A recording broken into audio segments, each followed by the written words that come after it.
Hello, hello, and welcome to the space between ideas. I'm Blank Gates, and we're just gonna quickly check the audio. Give us 1 minute. I don't know if it's not gonna work or what's going on here.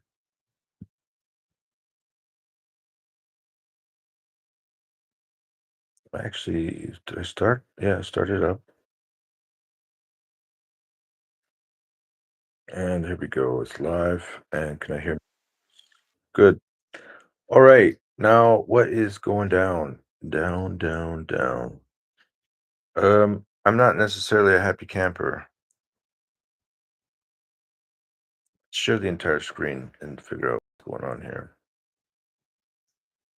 Well, before we get started, I just wanted to make a quick little chat about this page here, blog platform. Remember that thing about AI, AI first blog. And the thing is, like, you know, um, you can't just create an AI blog platform. And then what? And then you're going to tell other people, hey, come use my AI blog platform. Okay, and what does it do exactly? And how does it work? I mean, I'd have to start doing a lot of stuff, like connecting with people, reaching out, a lot of stuff that I'm not necessarily good at right now in the game. And also, like they'll be like, okay, so how come there's no blogs right now on your site? What do you mean there's no blogs?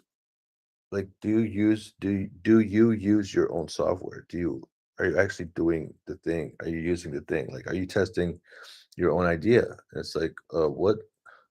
So you have to pick a topic, right? And then this is what I wrote before, right? Right. Create 6 blog channels that I'm blogging about these topics. Mission to begin incorporating the use of AI in the process of doing 6 endeavors below and in the process of blogging and working on those endeavors.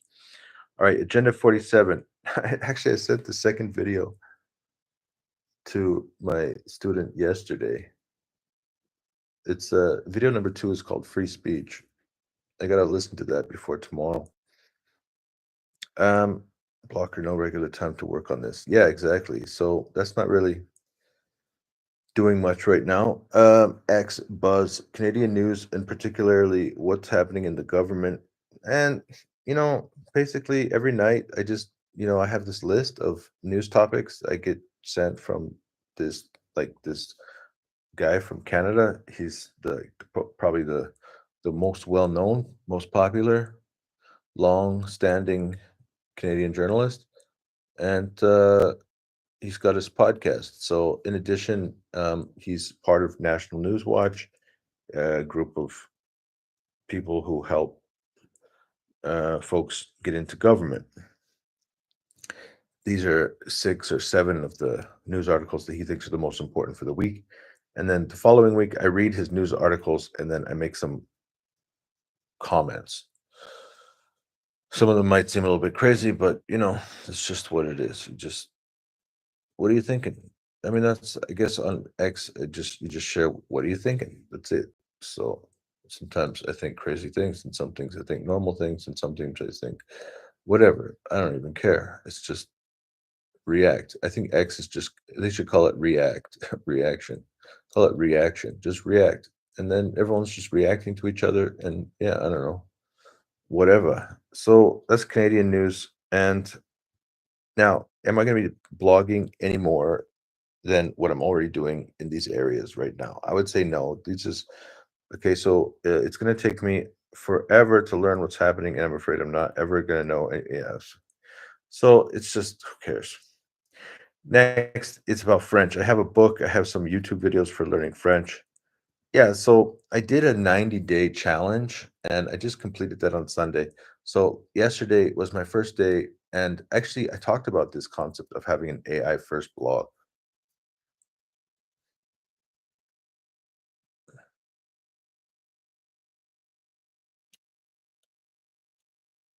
It's here. So as you know, the first thing I feel like the first thing you do is you have to create this thing, right? Like a repository somewhere where you're going to put this information. And like let's add a cover, change cover. Upload.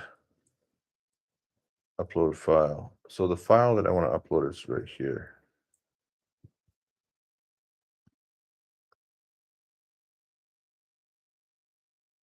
Okay, the danger of the past was that men became slaves. The danger of the future is that men become robots. How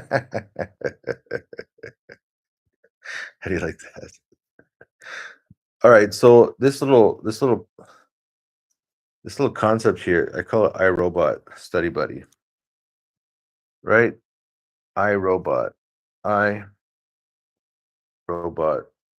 Study Buddy. It's kind of what I came up with yesterday.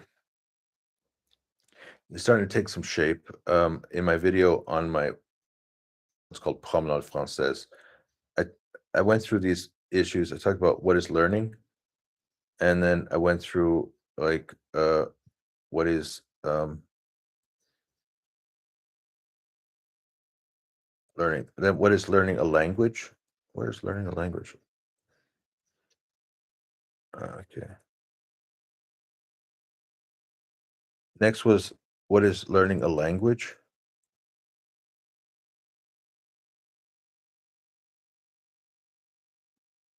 And I just kind of explained my experiences when I moved to China. When I was a young man, about 23 years old, I moved to China. And so I talked about my experiences with learning that. And then finally, it's this concept of a user experience when you're learning language. And the thing is that, yeah, like, okay, so why do I hire like an overpriced guy to do my software, to create software when I'm the one that has the experience?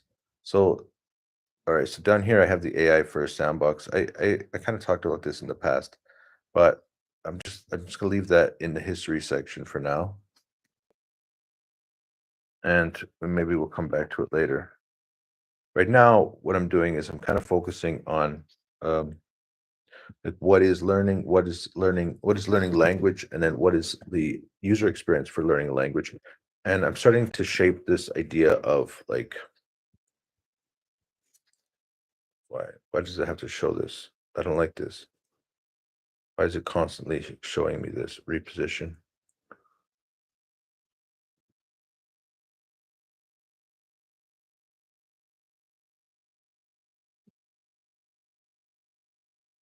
Yeah, but it's always going to be showing you that. Okay.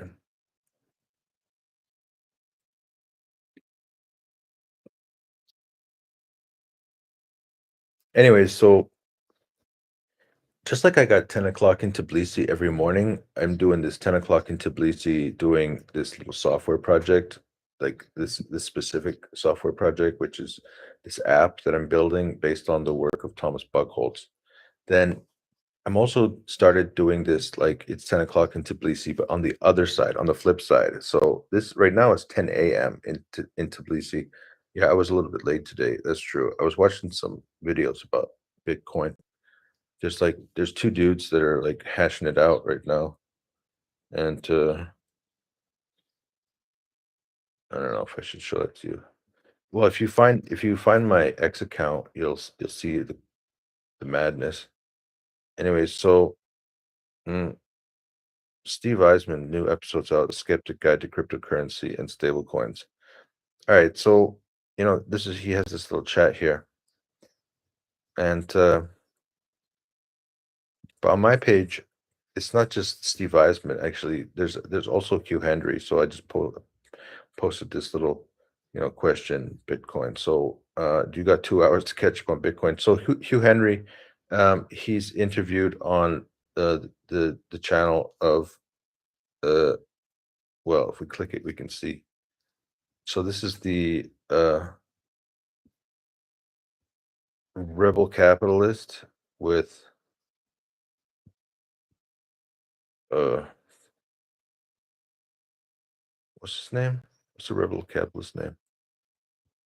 Sure, find it. Hi, my name is. How many? Hmm. What is my name? I don't have my name anywhere on my channel. Strange.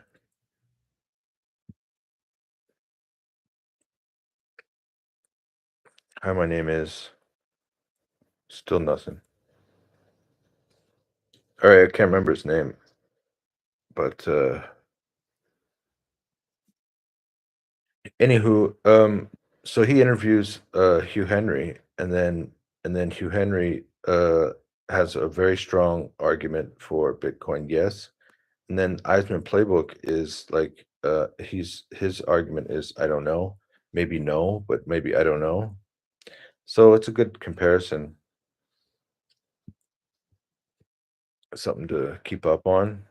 Do some anyways, all right, let's jump back into this. So when we talk about projects, like projects I'm working on, then I feel like okay, here, so I have some time. See, the most important thing is look, no regular time. You see that? We have an issue, no regular time. If you don't have a regular time, then it's not going to get done. That's just the reality of it.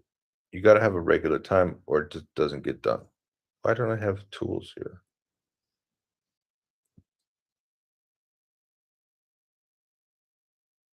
It's weird. I must have it open in the wrong one.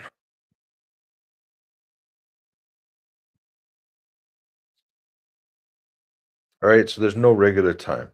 That's the issue. No regular time. Here we got the regular time, but I mean, I don't see how I'm going to add AI tools to this as of yet.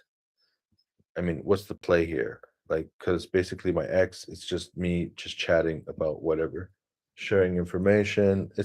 And I mean, that kind of information, like my 90-day challenge for uh, learning French, it was mostly about exposure. I didn't actually get really deep into producing the language. It was mostly about absorbing the language, getting some exposure to the language, and then now with this iRobot, it's like, yeah, I think um, you have to go deeper. Why do I call it iRobot? I got this weird idea today um, that the issue is a study buddy. When you are learning a language, the biggest issue is about motivation. I was talking to one girl recently, someone I talk to twice a week, and she was telling me that she's thinking about maybe creating an app. So I showed her like, hey, if you want to create an app, you kind of have to have some loops. You have to have a user experience. So okay, here's the main page, and then from the main page, what do you do? The first thing you do is you create a project. All right, fine, I got a project, and now what? So after you create the project, then in my little app, you got 5 choices. And generally speaking, I would suggest that you click Vision. If you click Vision, it'll add an instance to the history. It shifts you over to this Vision page. So I asked her, okay, so what's the purpose of your project? What do you hope to achieve? What market are you competing in? What are some important characteristics of your customers? How are you going to win? And she said, like, what is this word characteristics? And I was like, okay, so in fact, because she speaks Chinese. So I was like, yeah, I could tell you about that when we talk about inbound marketing. So here you go. Characteristics is 特征. All right. You see the first issue here. So strangers, they never heard of our product. What are the characteristics of your potential customers? We need to understand who are the potential customers. And then you got to attract their attention. You need to create awareness. So this is the whole game is right here. Attracting attention. If the ladies are not attracting attention, then they're not getting no play. Now, so I asked her like, what's going on with your project? And she's just, she had some basic ideas. Good start. And I said, look, now in my app, the whole focus of my app is do you have an objective in mind? And yeah, if the answer is yes, you know exactly what the objective is, then fine. Then you can go through these questions. Now, if you're clear about that, then you've got a scoreboard. Then you got ClickUp. So if you know the project that you're working on and it's easy for you to think through it, then just use ClickUp. You don't need my app. That's not my market. That's not the customer I'm trying to get. The customer I'm trying to get is the person who needs a little bit of help to talk through what does the objectives entail. And when you start to have that kind of perspective, what we're talking about is a manager. And a manager generally, maybe they're the manager because they have some natural ability. They're really good at something. They're really good at managing people and projects. They're really good at getting the project done. Now, let's say that they're not so good at managing people, but they're really good at managing projects. So they can get that project done. They can force things through. And the question is, well, how autonomous are the people that you're working with? And, because I every morning for like the last couple months, I've been doing like spiritual work. I've been reading the holy scriptures. And what I noticed is like Jesus. So there's this really interesting idea. It's like Jesus, first of all, created you. And then second of all, Jesus takes the responsibility of the mistakes that you make. All right, let's think of it like a computer programmer. So right now I'm having a hard time because like I'm trying to create my app and it's telling me to do this dev environment and I'm just like struggling with what exactly this means and why I'm doing this and why it matters and how we're going to get through this without too many mistakes. Seems like every time I turn around there's an issue and it's like a little bit frustrating and I don't know when this is going to end. So it's like you got all these sinners and they're all frustrated because they can't manage their own behavior. They don't understand what they are, who they are as an organism. And then over time, Jesus is just like, hey, I want you to stand on my right hand. And I created you and I prefer, so Jesus says, I'm the way, the truth, and the life. No man comes to the Father but by me. He says, I'm the door, I'm the way, I'm the truth, I'm the light. And then the whole book, it's like, I want you to go from where you are, and I want you standing on my right hand side. All right. So take the path, and there you go. And whenever you fall and trip and break and do things that are wrong, I paid the penalty for that. So just move. Right. That's the whole message. Move it. Let's go. So it's like, I mean, the closest thing you got to that is like in my life is me and my dog. So I just, come on, dog, let's go. He runs off sometimes. He barks at other dogs. He does weird stuff. He gets in fights. And at the end of the day, I don't really care about all that stuff. I would like that kind of behavior to be reduced to some extent, but in general, I'm just like, move, let's go. There's just like a general. We're going for a walk. We got to get this walk finished, and then we got to get ourselves back home. And I know that during the process, there's going to be like a lot of t- tribulation, tumult. Is that word? Tumultuous, tumult. Anyways, it's the same basic idea. Now, if we jump into okay, so then when a manager is working with their team, it's the same basic concept. The manager is trying to develop their staff. Jesus is trying to develop his people. I'm trying to develop this dog. It's like it's all about maturation. So now these questions, the problem with some managers is they're not really good at helping their staff think through these issues. All right, so let's say we have a meeting with a staff member. Hi, staff member. Hi. All right, so do we have an objective today? Yes. All right. Well, I want you to be able to articulate the objective. Okay, thank you. All right. So what is it? Are you gonna is it marketing? Is it a campaign? Are you doing a marketing campaign? Okay, so this goes back to our original idea, which is like a company is three things. It's the actual product and service, it is the place where it's the point of sale, and it's the sales. And since the point of sales is basically either you're going to be, in a marketplace somewhere, or it's either going to be brick and mortar or it's going to be online. You're going to own it, or you're going to be part of somebody like a marketplace that somebody else owns. It's really simple when it comes to the market. So we don't focus on that too much right now. So mainly we're focused on, are we doing the product or service, or are we doing the marketing? For marketing, we call it, what's the campaign goal? So what objective would you like to talk about? Do you have an objective? All right. So what's the objective we're going to talk about today? So we have a meeting. Hello, everyone. Welcome to the meeting. All right. So everyone take out a piece of paper and a pencil right now, and let's get ready. So everyone, you can do this for yourself wherever you are in the world, whether you're in the YC office right now with a couple of your colleagues, or whether you're at home and you were told to tune into this channel. Let's do this. All right. So it's day one. All the stuff we did before was just for shits and giggles. All right. So number one, which objective would you like to talk about? So everybody writes it down. Objective, objective, objective. All right. So for me, I want to talk about iRobot Study Buddy. The danger of the past was that men became slaves. The danger of the future is that men become robots. It's cute, right? It's like got the yellow, the black. It's got all this kind of all this cool stuff. So I want to talk about iRobot Study Buddy. What are the steps to accomplishing the objectives if you were to delegate it to someone else to do? All right.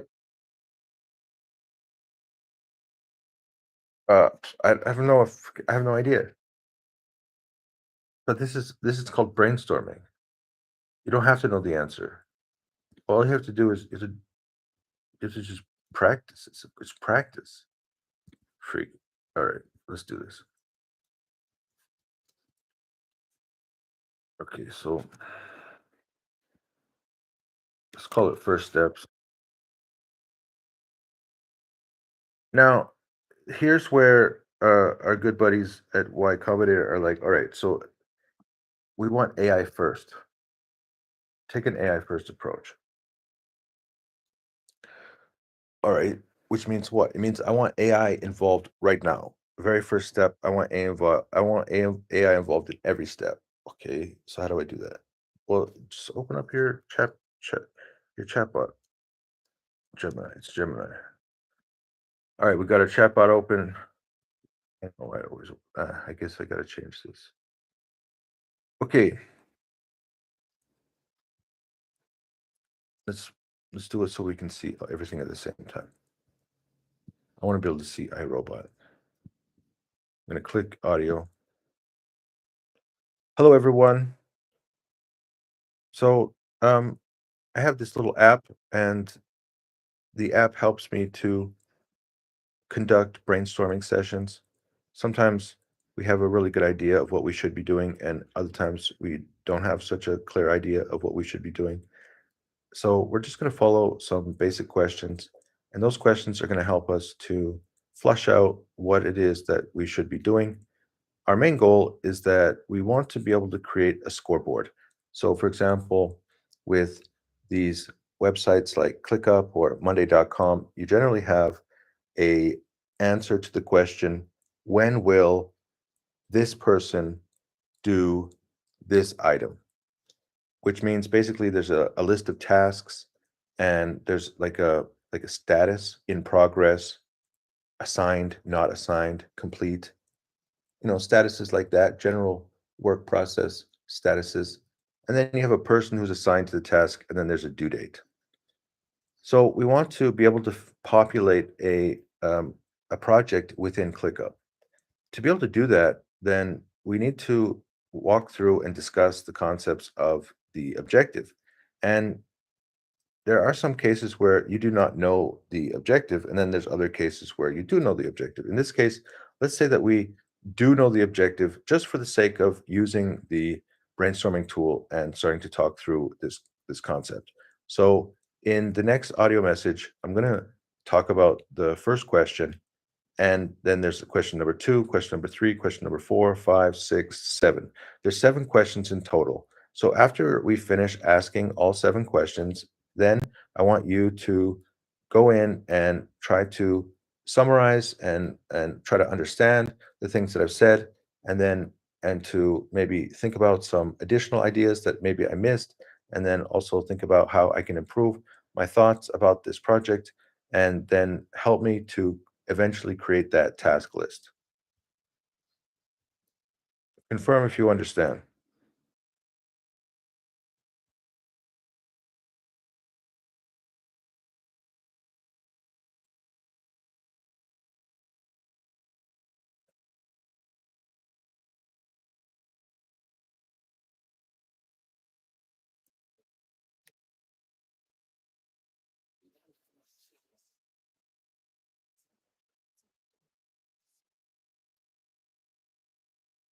All right, now I want to just invite Thomas Buckholtz into the room for a second because um, he generally has some ways of state impact. Yeah, let's do impact. Okay, it's not going to do that. Let's open it up. Let's find the.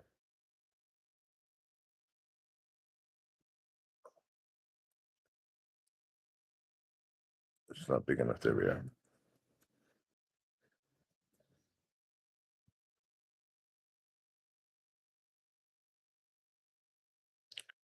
Let's just jump into Tom's work. His state assumptions. Now, this isn't a perfect representation of uh, Thomas Buckholtz. Uh, insert special character C circle.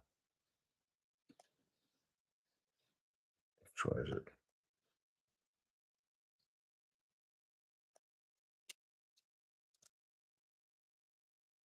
Oops. Create state 2025 rights razor. Okay, so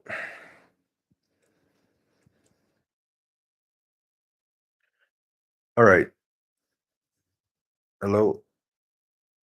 Okay, so before we go farther, I just wanted to introduce the work of Thomas J. Buckholtz from his book Create Crucial Insight.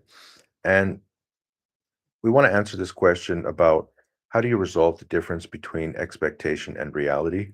And according to the work of Thomas Buchholz, he thinks that there's basically three columns in this table. The first column is to create knowledge, the second column is to create insight, and the third column is to make decisions. If we're talking about creating knowledge, what we want to do is to evaluate whether we have good or bad data. So if there is a big gap between the expectation and the reality, then the question we're asking is, was it a problem with your data? Now, how do we know if there's a problem with the data? Really simply, Thomas Buchholz says, well, question number one, how did you evaluate the usefulness of the data? And question number two, how well did you evaluate the quality of the data? So basically, that's all there is to do. You know, if you're on a date with a girl, you're going to be asking yourself, okay, so what's the quality and what is the usefulness? Because like, why would you invite somebody into your life if they are not useful? And then like, okay, so they're useful, but like maybe we could think of some examples. So let's say that I'm washing some dishes and we're using some soap. So basically, washing dishes consists of soap, water, and scrubbing. And the question is the soap actually useful? Now, meaning, does it accomplish the purpose which it is set out to do? And then the quality. So the quality meaning, is it doing the thing which it should be doing? And is there some other sides to using the soap which are unintended consequences? So there's a lot of different ways to look towards usefulity, but let's just talk about the ability for something to actually accomplish the thing which it's supposed to do without having a lot of other side effects. Okay, number two, once we start to gather some metadata types, and then within the metadata types, we have specific categories of information. Within those categories, maybe some items, and then within those items, we have elements. And so we have a complete understanding of the elements based on the sub items, based on the categories, based on the metadata types. And we start to think about, well, how are we going to use all of this knowledge? We have it all categorized and we understand it quite well, but we need to start to create insight. And the only way to create insight is to start to breathe life. It's like the body of Adam and Eve. And they were bodies that seemed to be able to be functional and they seemed to be able to do the thing which they're supposed to do. But until you breathe life into them, they didn't really understand how to act or to move or to do the thing. They didn't have what? They didn't have knowledge. They didn't have insight. My goodness. So we had to create a set of principles. So the question is like, what principles, knowledge, and insight did you apply to the decision making process? In the case of Adam and Eve, what principles and knowledge? That's a good question. So Eve is sitting there next to the tree of knowledge of good and evil.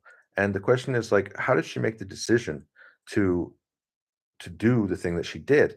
And the whole result, there's huge results to the things that we do. In the case of Adam and Eve, they actually died. So, okay. Now, in this case, if they died, it means that there was a huge difference between expectation and reality. So, Eve was standing there and she was thinking, I'm going to have knowledge. I'm going to be like God, because the serpent was telling her all these interesting stories about what would happen if she ate the apple. Now, when it comes to creating your startup or making a business or running a project, then we need to look at what is the basis of consideration. What is the problem with understanding, selecting, or prioritizing data. All right. Now, so once you have the data set, now we have to start to add some weight to that data, meaning what are the ideas that are more important? What are the principles that are more important? And then how much weight should each of those ideas inside of your knowledge base have when you are starting to make decisions? And finally, you make a decision. And the question is, to what extent were you confident that the insight used would actually lead to the desired objective? And this is talking about a level of confidence. Did you have enough information that you felt confident about? So you can see that there are two lifelike issues. One is your level of confidence. And to have a level of confidence, then it means that you have to have a large body of experience, meaning you need to be able to see what types of decisions led to what kinds of consequences and over a long period of time. And slowly you start to develop this ability to have confidence in decision making. And that, okay, so what are you making your decisions based on? Well, it's the middle one, having this basis of consideration, learning about what is the proper basis of consideration and what bases of consideration are important over time, and how do you collect that set of knowledge, and then that is based on your actual ability to collect data and understand it, and then being able to see what is useful and what has quality. So I just wanted to use this as a little bit of a calibration tool, and now we're going to start asking those questions.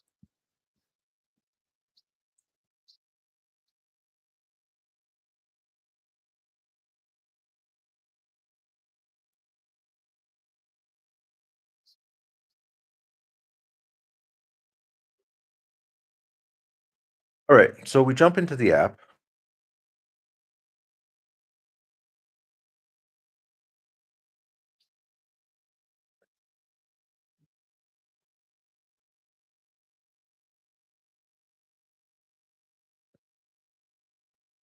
What would you like to? So I was going to start typing, but I don't think typing is useful right now. All right, maybe we might go through all of this in one prompt. All right, let's see how many questions we can get through in one audio prompt. Question number one: which objective would you like to talk about?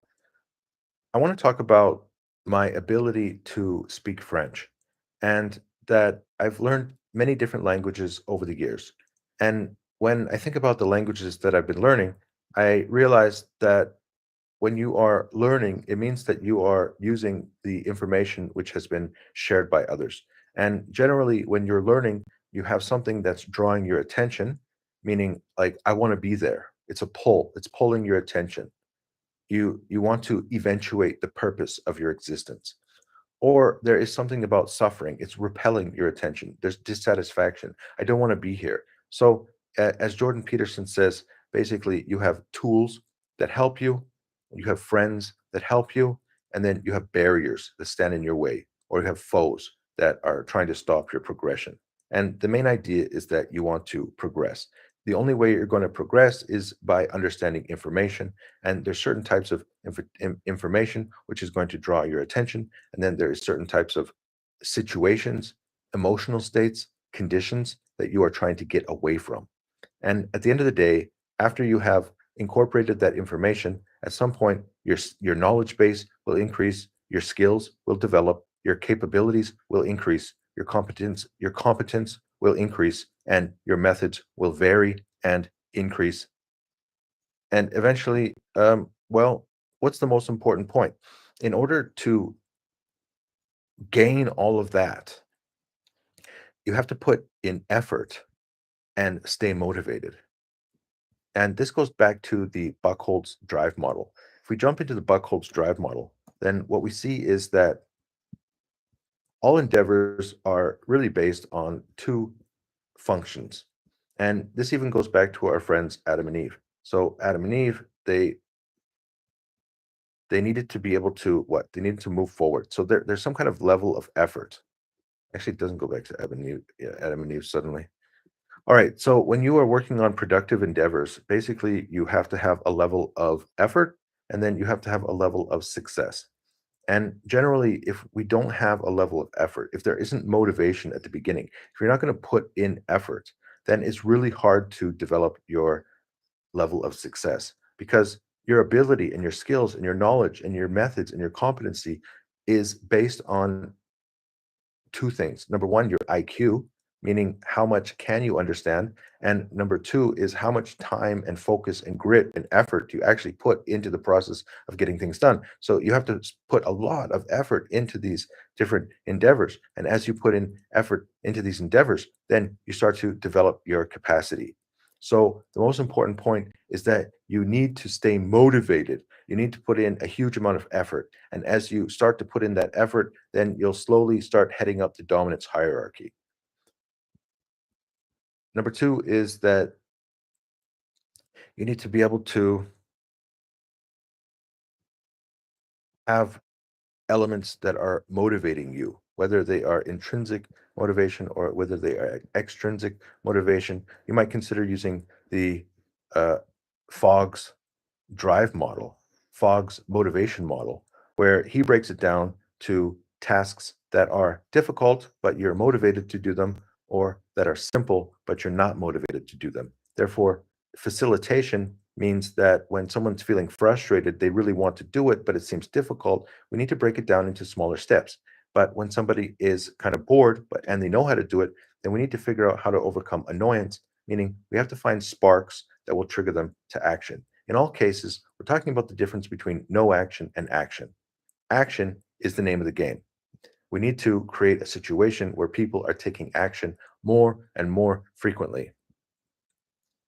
As people take action more and more frequently, we start to think about like what does it actually take? Like what kind of user experience is going to help somebody to learn a language? And now we're talking about two different things. So we're talking about the actual process, meaning what is the process for learning a language? What is the user experience that's going to help somebody to learn a language? And then the other side is what is the user experience that's going to keep somebody motivated? How does somebody continue to take those actions and continue to come back and continue to work on something so that they feel like they are actually making progress? And in fact, they are making progress, but it's not just making progress, but it's sustained effort, it's sustained work, it's sustained focus, and working on something over the long run.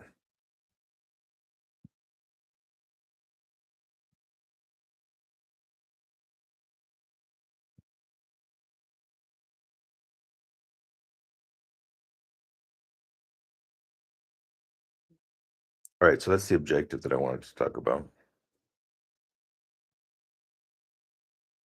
Mm.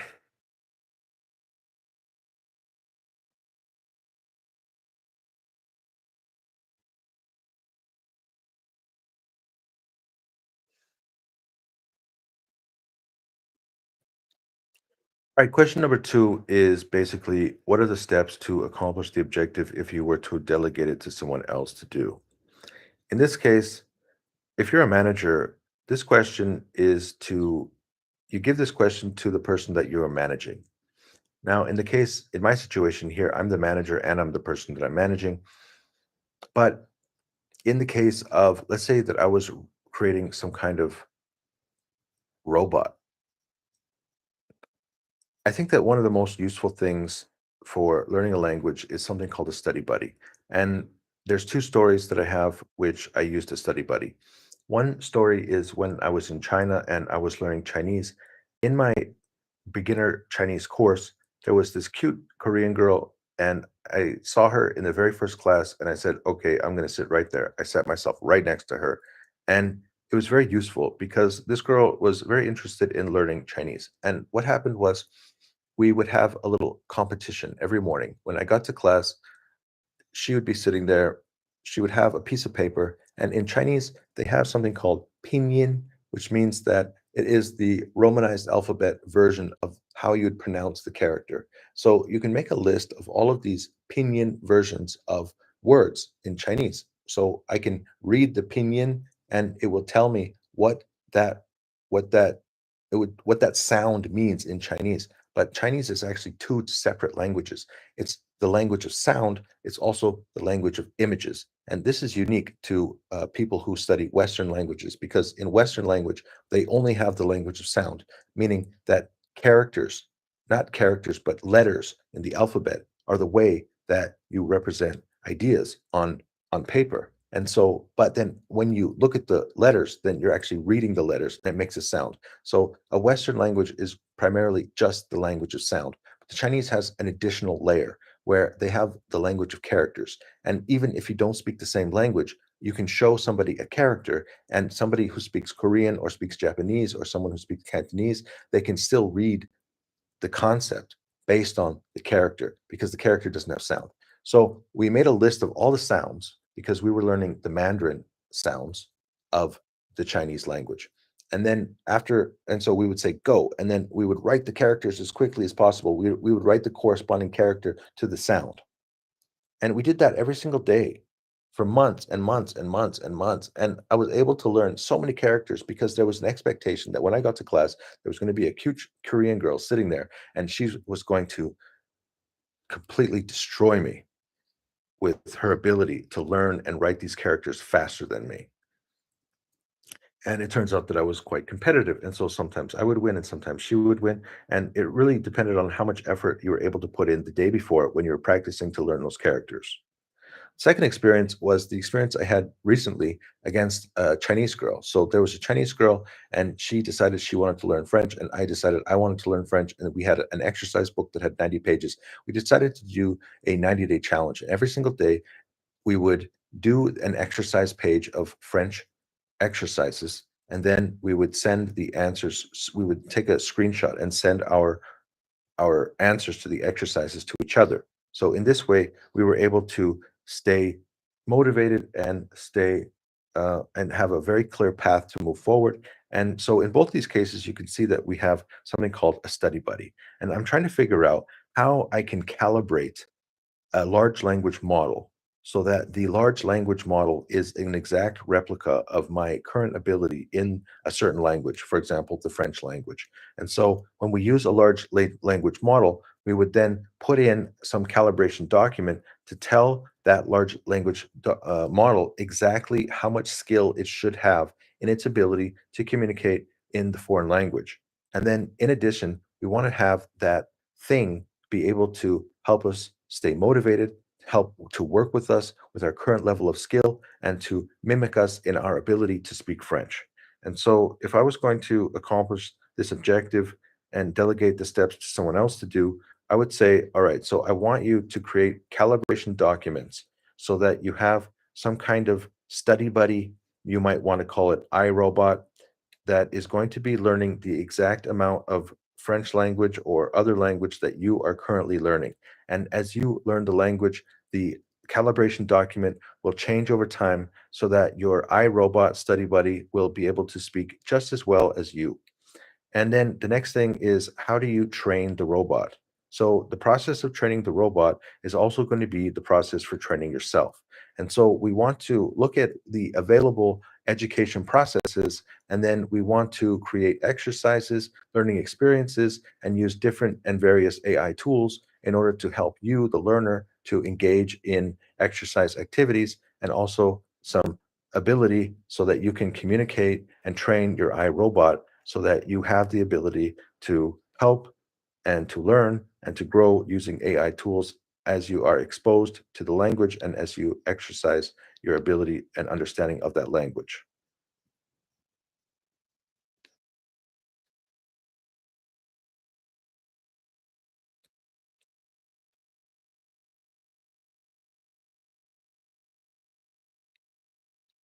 Wonder if we still got audio up.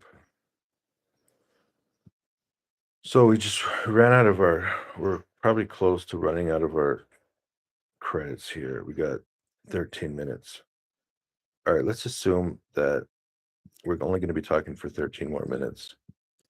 And if we make that assumption, then the thing I want to know, first of all, is do we have audio? Good. All right, so our audio is still up. All right, so we got question number two. Now, let's just change the name to iRobot. All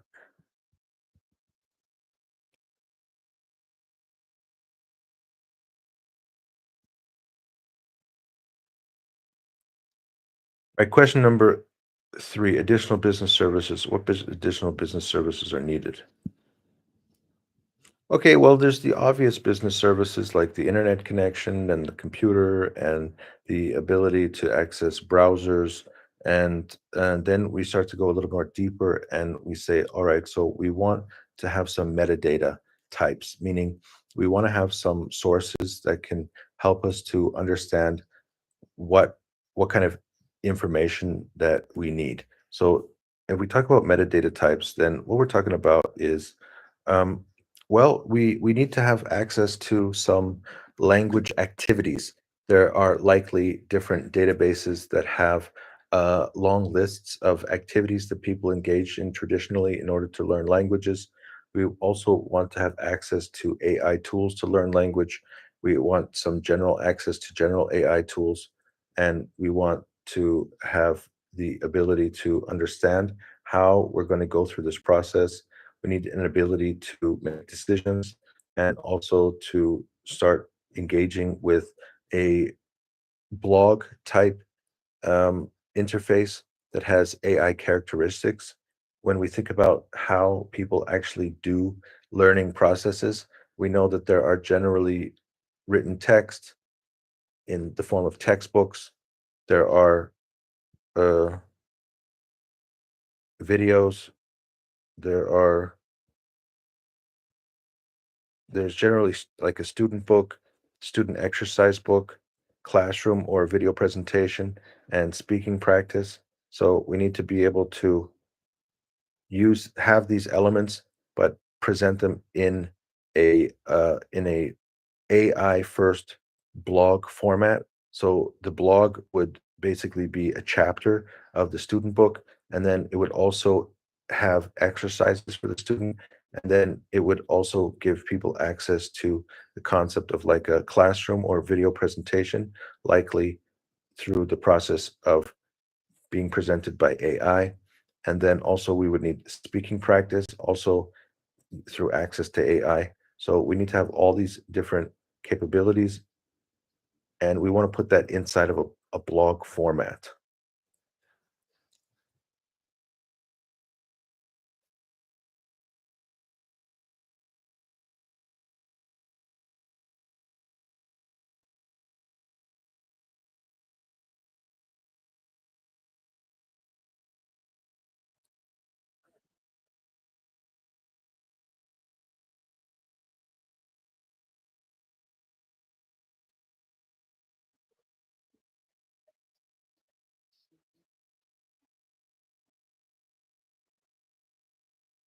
Right, skills are necessary to complete the tasks.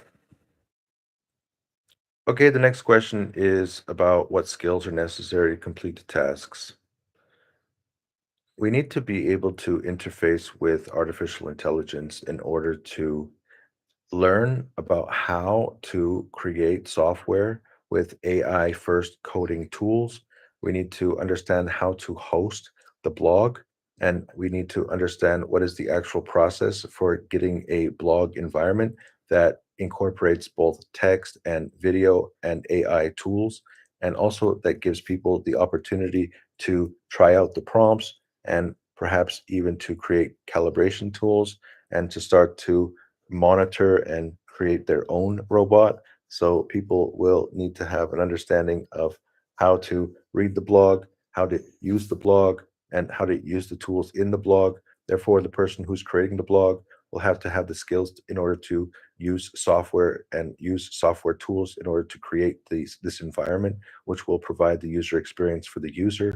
Also, the ability to understand how to take a large amount of information about language and then start to break it down into very small parts, and then take those small parts and turn them into actual activities, learning experiences, user experiences, also an understanding of generally how people would work their way through this type of blog experience and how they could navigate from one chapter to another chapter and how those chapters are connected to each other. Also an understanding of how to connect with new users, how to invite users to try this process, how to get people to access and to use the blog in order to get user feedback.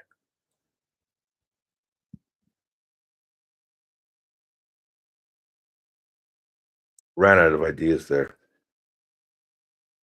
What additional tools are needed?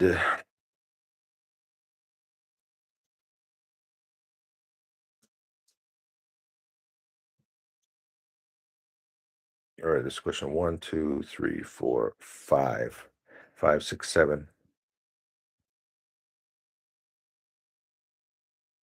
All right, so question number five of the seven questions is, what additional tools are needed? Subscriptions to AI services, an understanding of how to use APIs, thinking about whether or not we're going to be using MCPs, um, talking to software testers. We need to test the software. We need to host the software. We need to host the artificial intelligence. We need to be able to create, we need generative AI to be able to create stuff. We need AI tools. We need access to information. We need to be able to find other information. We need tools to help us to find sources that could be helpful in the process of developing this project.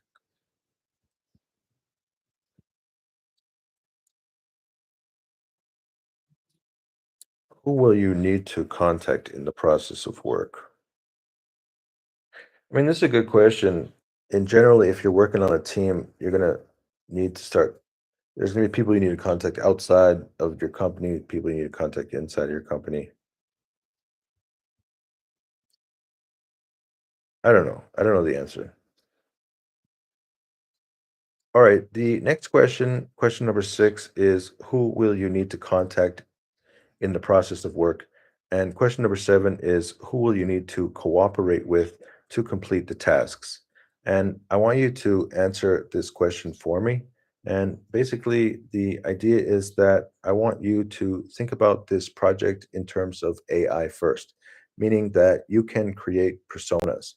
And these personas will help you to do the work that we've listed above. So if you go through all of the different ideas and the steps to accomplish the objective and the business services needed and the skills necessary to complete the tasks and how we're going to develop those skills and who's going to do the work and what additional tools are needed, then you could probably make an exhaustive list of people that would be needed to contact in the process of doing this work, and also people that we would need to cooperate with when completing the tasks. In this case, we do not have access to other human beings. We're now trapped in an island, and we don't have access to other human beings except through the computer. Now, it is possible that maybe other people will eventually want to start to join us and work with us and to help us in this project. But as we begin this project, we're only going to be able to use different AI tools, different AI personalities, different, we can communicate with other AI companies and anyone who has some kind of AI first technology, and we will be able to incorporate those technologies into our processes and into our product and into our company and into the cooperative force that we have in order to push forward this objective. And so I need you to figure out which personas are going to be needed and what work they will be doing. And once you have figured out all of the personas that we will be needing and all of the tasks that need to be done, then I want you to create a Gantt chart. The Gantt chart is based on phases. what are the phases that we will be going through as we work on this objective? And then what are the tasks that need to be done within each phase? And then what are the personas that are necessary to complete each of those tasks during each of the phases? And then provide a basic uh, timeline for something that seems possible and that gives us some breathing room in order to complete all of the different tasks within the phases in order to complete the objective. Try to automate as many functions as possible and so that the personas are doing the work from the AI first principle and move forward with proactivity, which requires very minimal amount of supervision by myself or other people.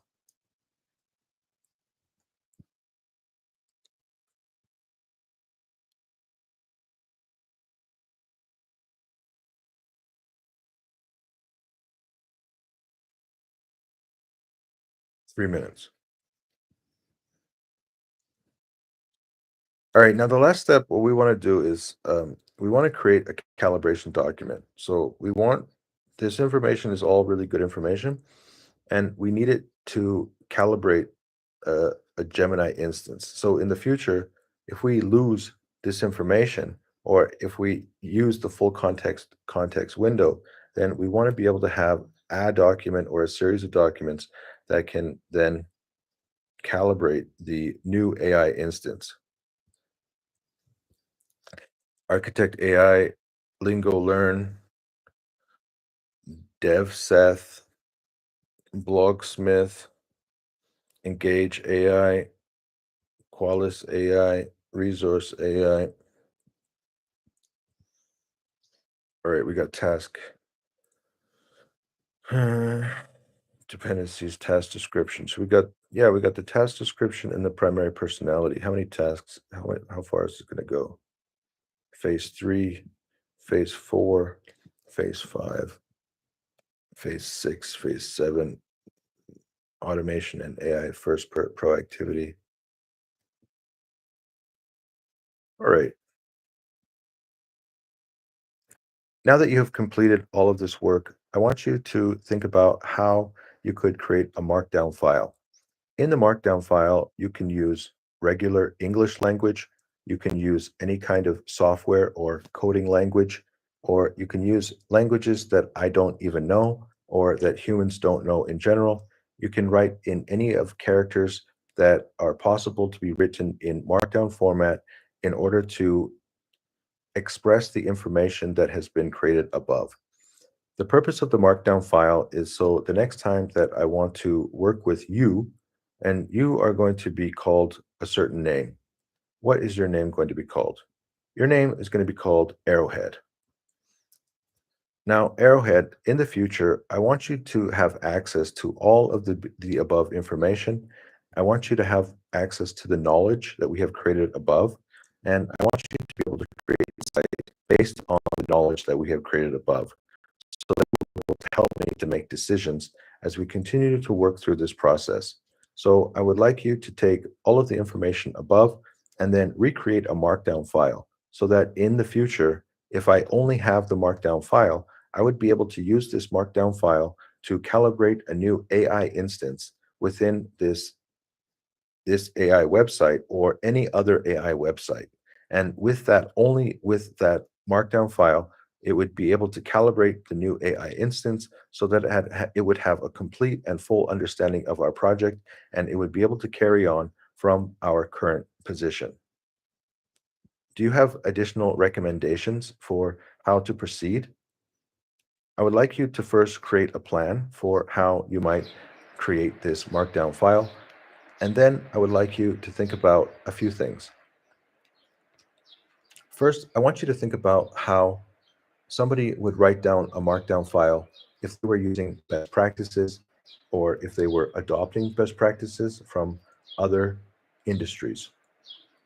Next, I want you to think about how you could come up with some new and innovative ideas. Think long and hard, and think about how you could do this outside of the box. What are new ideas perhaps you haven't tried before? Third, I want you to think about things that would make the markdown file slow or cumbersome or confusing to a new AI instance, and other things that you might want to avoid when creating the markdown file, and also things that you may want to avoid when thinking about creating a plan and actually going through the process of creating such a markdown file. Finally, I want you to think about how you can incorporate and connect with the future AI instance, and how you can help that AI instance to really feel who you are and what you've gone through as we've communicated today.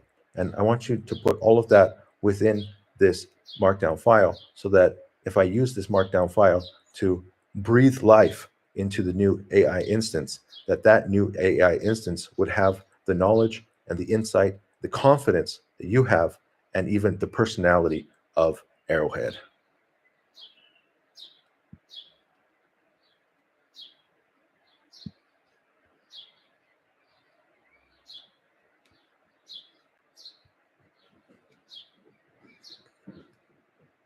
Game over.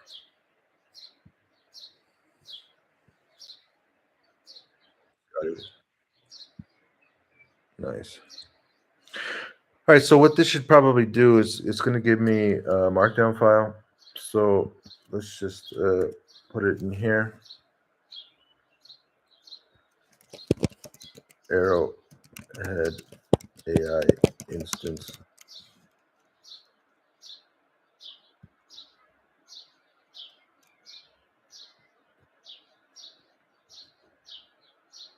Now, obviously, it's not iRobot instance, because the iRobot instance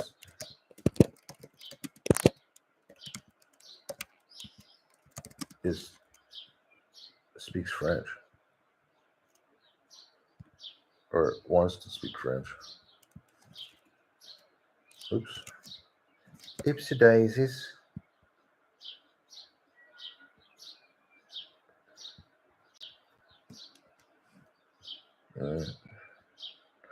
All right, this should be ready.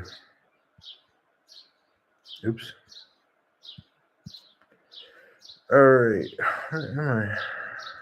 Doctor. Where are you? All right, let's plug it in and listen to some audio. Let's see if we can get this audio going.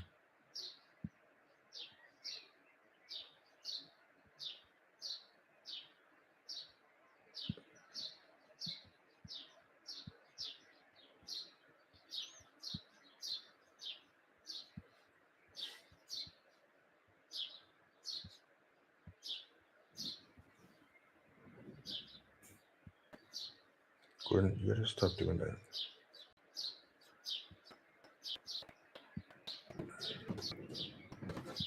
Doesn't have a printing.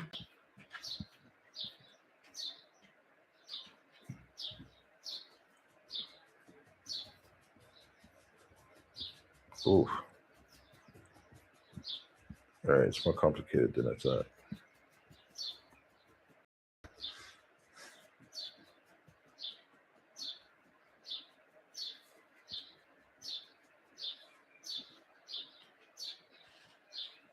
Okay, this is a fascinating and crucial next step: creating a blueprint for a markdown file that will essentially serve as the DNA for the future AI instance, Arrowhead. This file needs to encapsulate not just the data and plans we've co-created, but also the context, insights, and even a semblance of the personality developed during our interaction, all in a way that a new AI can efficiently parse, understand, and act upon. Here is my plan for creating this Arrowhead calibration markdown file. Plan for creating the Arrowhead calibration markdown file. Overarching philosophy and goals. 1. Comprehensive knowledge transfer. Ensure all critical information from our interaction, user inputs, my responses, analyses, plans like the Gantt chart, AI, personas, is included. 2. Insight generation catalyst. Structure the information not just as a static record, but in a way that prompts the future Arrowhead AI to derive the same, or even new, insights. This aligns with the Buchholz model of moving from knowledge to insight to decision. 3. Seamless continuity. Enable Arrowhead to understand the project's current state, objectives, and trajectory, allowing it to carry on from our current position with minimal ramp up. 4. Personality and confidence imprint.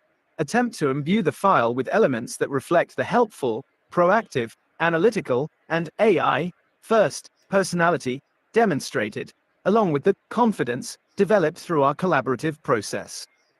5. AI optimized format. Prioritize clarity, structure, and machine readability within the Markdown format, while still being human comprehensible. 2. Structure of the Markdown file, high-level table of contents. Markdown. Arrowhead AI, calibration package, project name, e.g., AI, French learning system. 0. Salutations to Arrowhead, a message from your predecessor. 0.1. Purpose of this document. 0.2. Our journey so far, a brief narrative. 0.3. My hopes for you, Arrowhead. 1. Core project definition and objectives. 1.1. User's stated primary objective, learning French. 1.2. Evolved project vision. AI, Study Buddy, iRobot, and AI, First blog platform. 1.3. Guiding principles and constraints, AI, First, island scenario. 1.4. Success metrics, implicit and explicit. 2. Foundational frameworks and user philosophy. 2.1. Thomas J. Buchholz. Knowledge, insight, decision. 2.2. B.J. Fogg's behavior model, motivation, ability, prompt. 2.3. Other referenced concepts, Jordan Peterson, etc. 2.4. The AI First mandate. 3. The brainstorming log, questions. All right, this can take forever.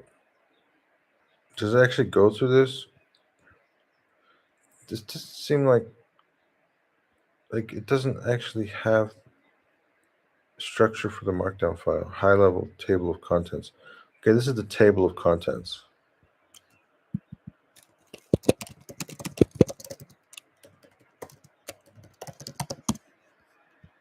All right, so I'm just gonna the audio more from that thing. So I'm just gonna share the whole screen. So what I was just doing right now is just check the audio, make sure we're still got audio. Okay, good. All right, now we got table of contents. Now I'm a little bit confused because it's like I got this table of contents. I added it to my Promenade Française email account. And then what I'm going to do is I'm just going to my regular thing. So I'm just going to add this to where am I? iRobot. Yeah.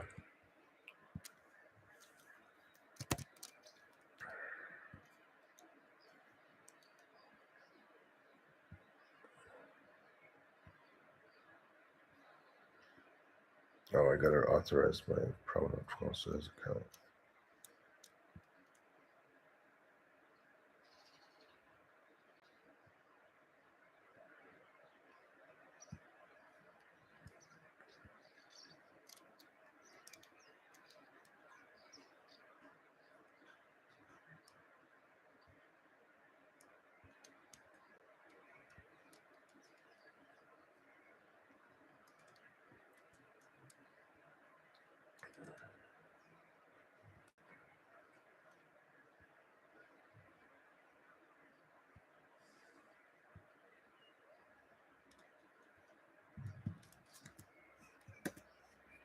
All right, we got our table of contents. Best practices, integration, cross-industry, modular design. Each major section will be self-contained yet cross-referenced, clear heading, hierarchy, table of contents, quick term, consistent terminology, structured data blocks. When beneficial AI parsing is considered using Markdown.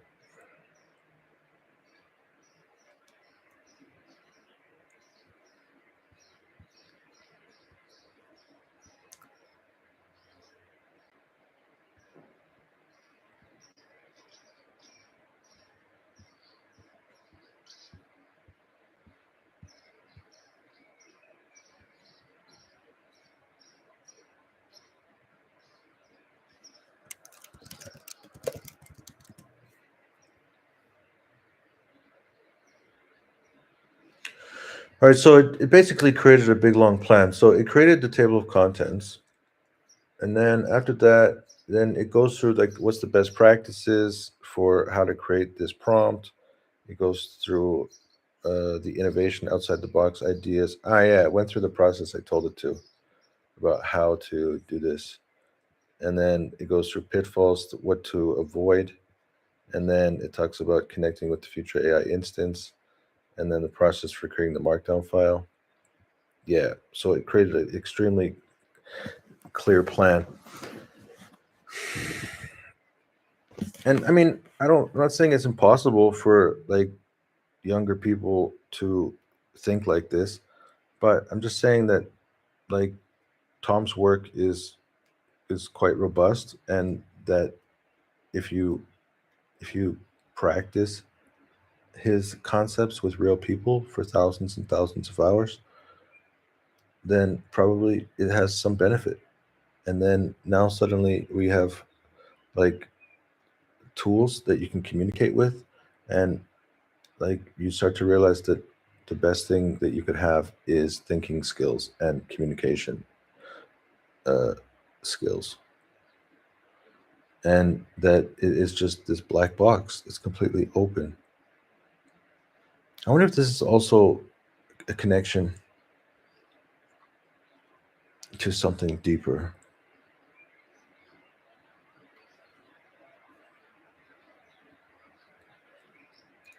What would you do if you had the power of God? It's the same question as like if you had $1 million or $1 billion, what would you do with that $1 billion? And most people are like, I want to be a millionaire. Why? Because I want to what? You want to buy a big house? Do you want to have a nice car? What are you going to do with that money? See, there's a difference between spending the money so that you can have comfort and employing the money so that you can provide comfort for other people, or employing that money so that you can.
All right, so we're going to be doing what? We're going to be conceptualizing and strategic planning. We're going to be core AI study buddy iRobot development. We're going to be AI first blog platform development. We got content integration and curriculum design. We got system wide testing and refinement. Initial deployment and simulated user feedback loop. Ongoing learning, evolution, and maintenance. What the mermaid?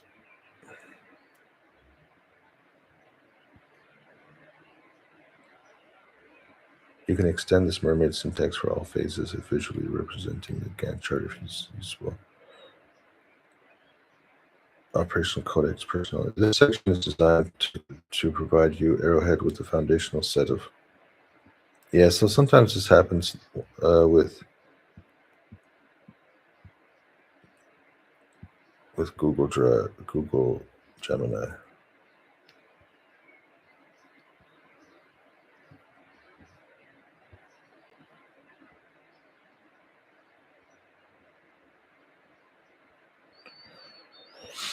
So what I'm going to do is just going to,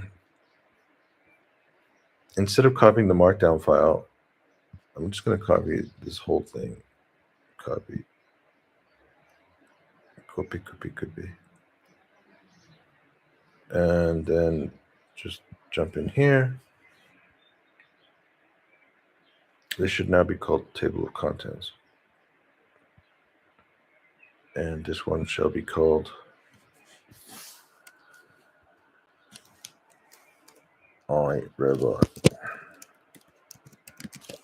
Project Calibration Doc.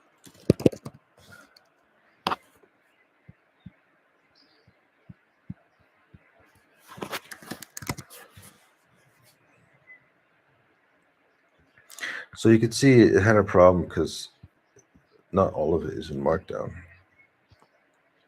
Once it hits this, it has a problem with it.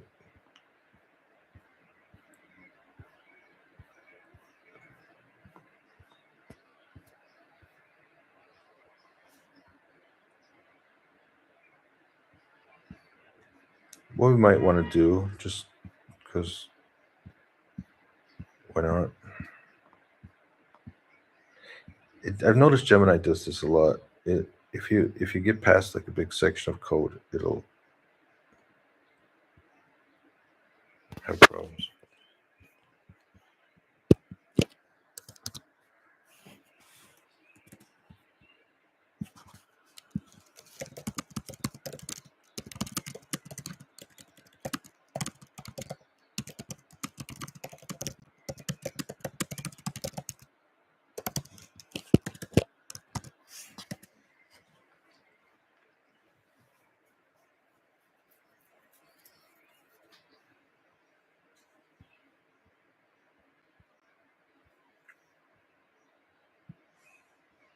All right.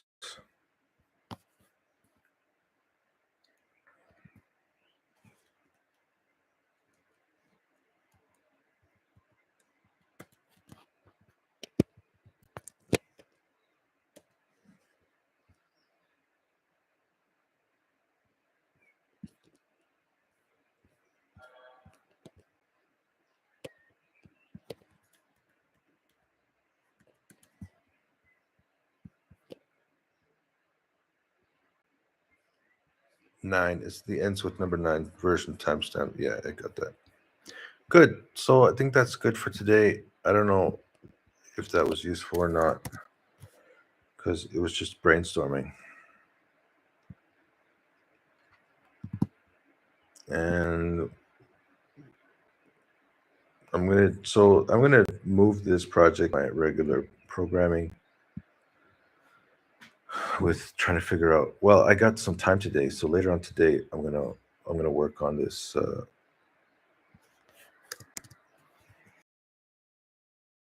my app.